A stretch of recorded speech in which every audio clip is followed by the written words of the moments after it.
Flew into Berlin. It was much hotter there. Went to the skate park there. It turned out to also be better than expected. Got kind of vibed out by some BMX dudes as soon as we rolled up, but the people watching was fantastic. There were some hilarious individuals as usual in that area. Had a rad session. Bax and I both got all the merit badges at that skate park. Got pretty much everything we could do over the love seat. I learned a new trick. I've never done a boneless back into transition, so I was psyched to get that. Before this trip, we didn't really know what we were going to do after Norway. We kind of left 4 or 5 days open to skate hills and film stuff and take photos, and we didn't really know where we were going to go. So when we got to Berlin and got some Wi-Fi, we fired up the Google Maps, and it looked like our best bet for both good pavement, good weather, and good roads was going to be Austria. So we're on our way from Berlin to our hotel in Austria, and what we thought was a thunderstorm turned out to be a super gnarly hailstorm. So we're chilling under this tree. Pulled up to our hotel, found out that they had like a sweet kebab place down the road, pump track skate park thing right across the street.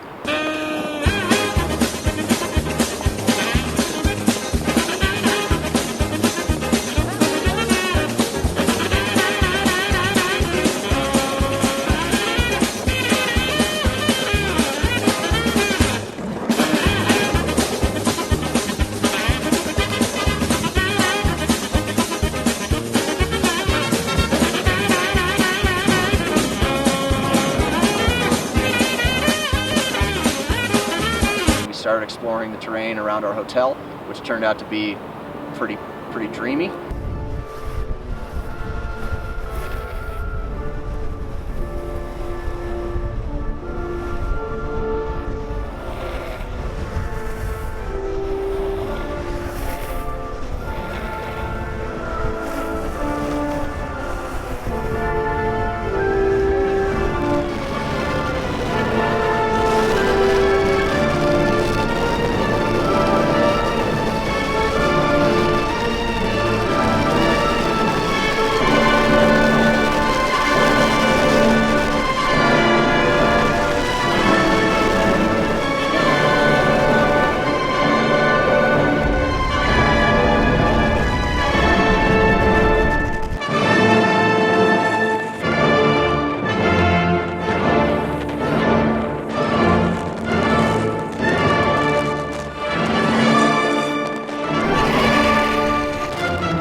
When we got into Italy, we sat down, looked at the Google map again, and just pointed it towards squiggles.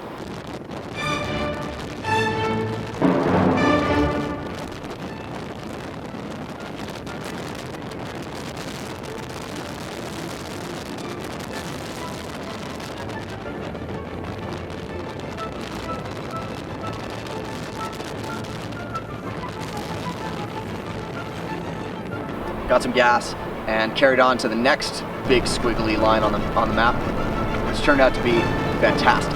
Much more low profile, less cars, less motorcycles, less road cyclists, really good pavement, sick alpine section at the top, but when it got down into the trees, it kind of slowed down a little bit, wasn't so blasty, and it was just a really excellent time. Max and I skated from the top, like from the glacier to the valley. It took us 25-30 minutes, and it was just a deeply satisfying skateboarding experience.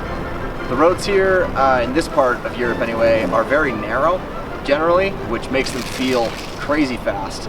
And with tour buses and RVs and cars passing motorcycles and cars passing cyclists and motorcycles passing everything, it definitely can be pretty alarming, but that pass was a really nice slice. Top to bottom. That was a fucking rip. That was fully glacier to valley. Backside of that pass, Rouleau dropped it on site, which was pretty turnt. We filmed him there, and the pavement, first run was a headwind, and I think he thought it was a little bit more friendly than it was. So his second run, where he went for it, was pretty out of control. Yeah. Just to tell us the story.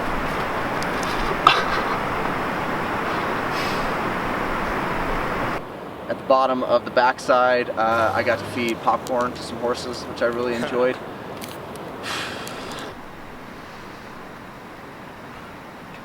I was looking on the map and found a road that looked like it looped around itself twice, and we'd never really seen anything like that. So that was our next mission after the second big Italian pass.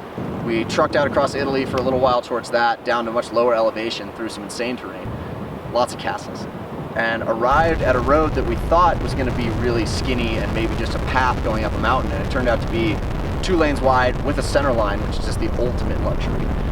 Really nice pavement and some impressive feats of civil engineering, including a turn that had a tunnel covering it for about 200 degrees, and then when you came out of the tunnel, you were on a huge bridge that was probably 200 feet above the next level of road, and then you went back into a tunnel that went out underneath it.